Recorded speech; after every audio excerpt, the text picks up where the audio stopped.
يعني تقول احنا عبرنا وكانت عندنا مصلحه العراق فوق الكل وجنبنا العراق حرب اقليميه. منو اللي تاذى بهذا الامر؟ ابناء العراق. شلون تاذوا؟ ابناء تحولت اموال بالهبل لسين وصاد من دول الخارج.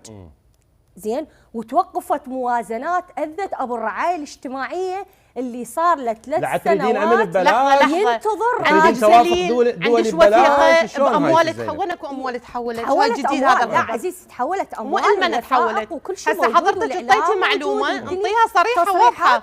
لمن عزيزه تصريح اعطيني رقم تحول لبلد. قعد تصريح من لسان السيد السودان، من لسانه. تبرعات تونس، لبنان، تبرع لفلسطين، لغزه اللي هو البلد المنقوذ. تبرعات، بينما احنا تتوقف عندنا طبعا تتبرعين تساعديهم احسن ما انت تدخلين اولادك وعوائلك 125,000 ومقدم من سنه ال21 الى هذا اليوم ما يطلع له راتب رعايه. ليش؟ لانه ماكو موازنه.